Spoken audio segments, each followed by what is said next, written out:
بنګړي یې په لاس نه کړه د اختر د پاره جاړي. بنګړي یې په لاس نه کړه د اختر د پاره جاړي. یو څوک په سرتور سر د مسافر د پاره جاړي. قسم دې د هغې پکې ذاتي څه مفاد نشته. قسم دې د هغې پکې ذاتي څه مفاد نشته. ای وخته زما مور زما د سر د پاره جاړي. ملګرو سلامونه، نیکې هیلې او ډېر زیات احترامات، محبتونه او ښه ساعتونه ومنئ. خپرونه د غزلزار او زه یم غازي نادان. قدرمنو، څنګه چې تاسو ته معلومه ده چې په دې خپرونه کې موږ د لیکوالانو سره کینو، د هغې په ژوند او فن او شاعرۍ خبرې کوو، تاسو سره معرفي کوو. په دې نننۍ خپرونه کې موږ سره یو داسې زلمی لیکوال ناست دی چې هغې د خپل خیال او فکر حوالې سره مستند شخصیت دی. ډېر ښه شعر لیکي، ډېر ښه فکر لري، څومره کار یې کړی دی او څومره زیار یې کړی. د دې سره د بدیدي په کار او زیار خبره کوو، کلامونه به تېورو. ښاغلی خستنور کلیوال صاحب نومېږي. خستنور کلیوال صاحب تاسو ته په دې خپله خپرونه کې ډېر زیات هرکلی، مینه او احترامات وړاندې کوو. ډیره مننه نادان صاحب، ستاسو ډیره شکریا ادا کوم چې تاسو موږ د خپل پروګرام د خپل مرکې جوګو غنلو. زه د دوزو علاقې د تختبادي کلي سره تعلق ساتم. د ولسی فنکار خدای خدمتګار حبیب نور حیران صاحب فرزند یم او ستاسو په خدمت کې حاضر یم. ډیره مننه چې تاسو په خپل ځان معرفي کو. ما غرنګونه کړی شو چې کړی مې کلیوال صاحب دا راته ووایي چې د خپلې شاعرۍ ابتدایي آغاز تاسو کله کړم؟ بس دا خو تقریبا چې کله ما سکول ویلو، د سکول په دوران کې د 2010 خوشه خبره ده چې کله به په سکول کې د بزم ادب پروګرامونه کېده، نو په هغې کې موږ خپل سبمات ګډ کوشش کولو. صحیح ده. تر دې دمه پورې څومره لیکل تاسو کړي دي او داسې یو شخصیت را په ګوته کوي چې هغه ستاسو په استادانو کې راځي؟ بس لیکل خو موږ د خپل عمر او د خپل مدت مطابق چې کوم د الله ورکړه هغه سیم کړي. او ظاهره خبره ده چې د حبیب نور حیران صاحب زویمه او د هغې د فن نه متاثر یم، د هغې د شعر نه متاثر یم او زیاده کم چې کم زده کړه د هغه موږ هم د هغې د کلامونو نه کړې ده. صحیح ده. کومه ټولنې دي په موجوده وخت کې چې په هغې کې ستاسو ناستي کېږي او تاسو پکې کښېنئ؟ ټولنې اوس کم شګي بالا پښتو ادبي کاروان دا ډاکټر حامد خلیل صاحب د هغې صدر دی. داسې چې دی خوا بیا راشو یوه ټولنه به کېده د عبدالمتین خان په حجره کې رهبر ادبي جرګه، په هغې کې به زموږ ناسته پاسته کېده. اوس شالم ادبي کاروان کم چې نادان داودزي صاحب شروع کړی دی، هغې کې ناسته پاسته کېږي. په وزیر کالونۍ کې پښتونخوا ادبي ټولنه، پښتونخوا ادبي کاروان چې کم دی، عجز کتوزی صاحب، جلبل اشنغري صاحب دغه ملګري شالي په دې غونډو کې وغیره وغیره موږ ناسته کړې. صحیح ده.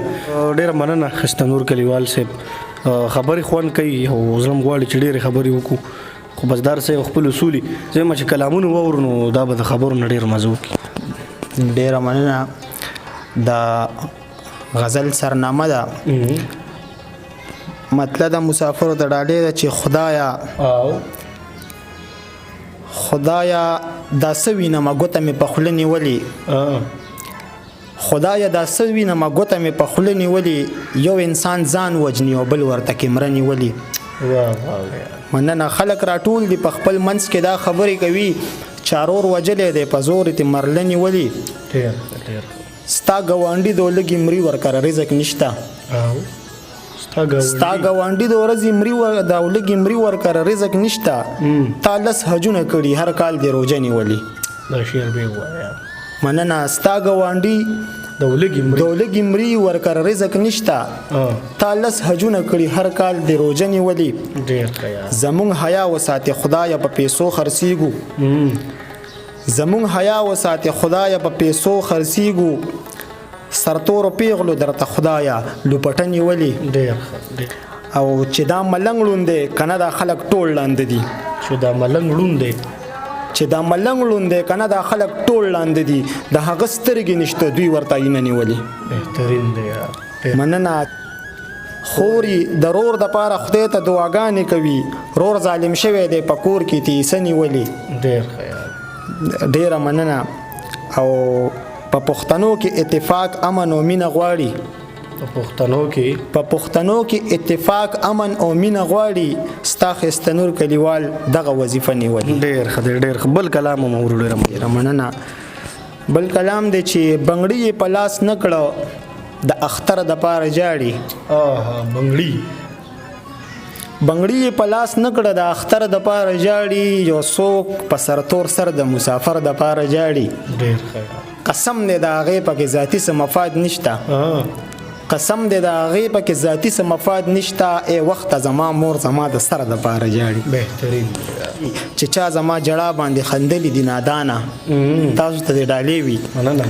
چې چا زما جړه باندې خندلې دي نادانه، نن هغه خلک وینم اکثر د پاره جاړي. بهترین دی. نو زړه دې که مین شو په چا پسې خفه شو. نو زړه دې که مین شو په چا پسې خفه شو، څه کفر خو ونه شو که دلبر د پاره جاړي. ډېره مننه. مرغو ته هم د جالو جوړولو امن نشته. مرغو ته هم د جالو جوړولو امن نشته. زما د وطن غرونه د نختر د پاره جاړي. ډېره مننه. قربان د مسافرو پښتنو د محبته. قربان د مسافرو پښتنو د محبته، پردي وطن کې خدای پېښور د پاره جاړي. مکاره زمانه د ښایسته نوره کلیواله. مکاره زمانه د ښایسته نوره کلیواله، دروغ خبرو کې باور د پاره جاړي. ډېر ښه. ډېر زبردست. ډېر ښکلی کلام مې. کلام بل هم اورو ډېره مننه.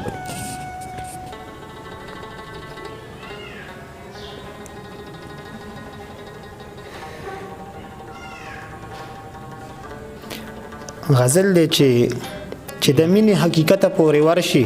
چې د مینې حقیقت پورې ورشي، د ناشنا کیسو نه به خبر شي.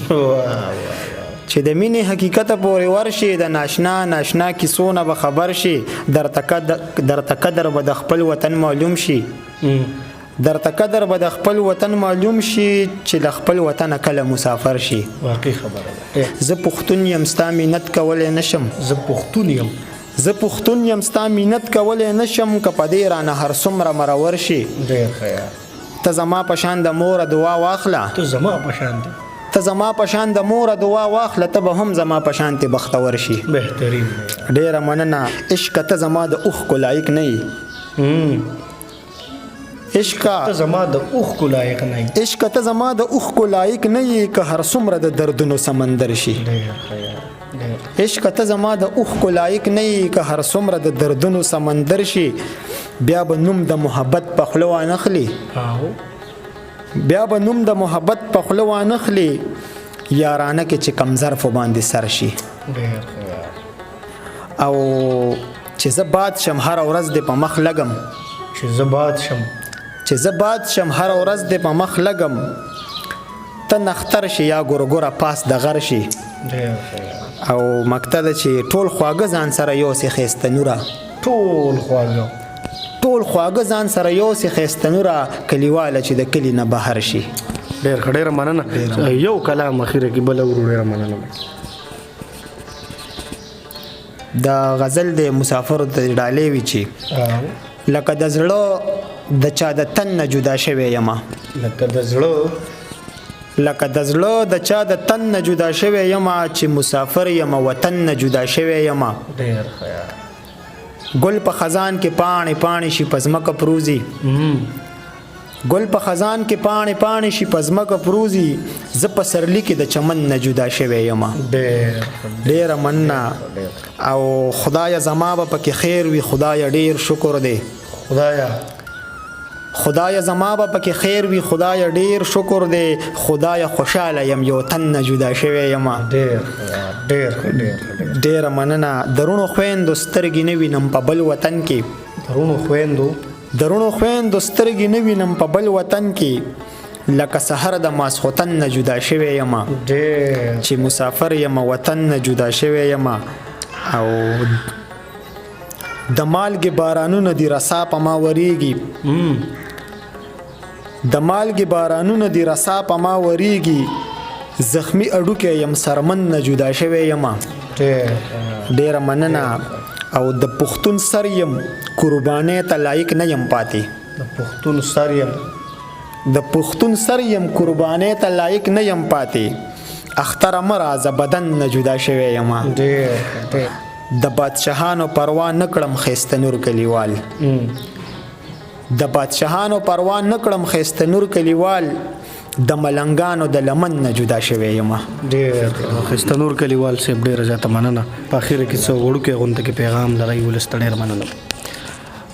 بس تاسو ډیره مننه تاسو ډیره زیاته شکریا ده کوم تاسو د علي حیران صاحب تاسو د پیج او تاسو ما سره چې کلم رابطه کړې مالم ډیره مینا را کړې ده نو زما خپل کام ته خپل کشرانو ته خپل ولس ته دغه پیغام دی چې د خپل پښتو سره د خپل ادب سره د پښتنو او د پښتو ژبې د پرمختګ لپاره خپل د ایماندارۍ هلې ځلې د تعصب او د بدنیتۍ نه پاکي د مور پلار خدمت او د علاقې د مشرانو عزت او په کشرانو باندې شفقت او خپل پښتو ژبې ته پښتو قام ته پښتون ولس ته د خپل زړونو تختې د خلوص په زمزم پاکي وینځي او د خپل ادب دپاره د خپل ژوند چې کومه قیمتي څه ده خدمت چې ورته ویلی شي څنګه چې تاسو کوئ نو په دغه کې په ایماندارۍ باندې برخې والي. ډېره مننه. قدرمنو ښایسته نور کلیوال صاحب را سره تاسو واورېدو د دې شاعري او په اخره کې پیغام انتهایی ښکلی و. زما یقین دی چې د دې د خپرونه به ستاسو د زړونو او ذهنونو دروازې وټاکئ. آباد او ښاد او بریالي اوسئ.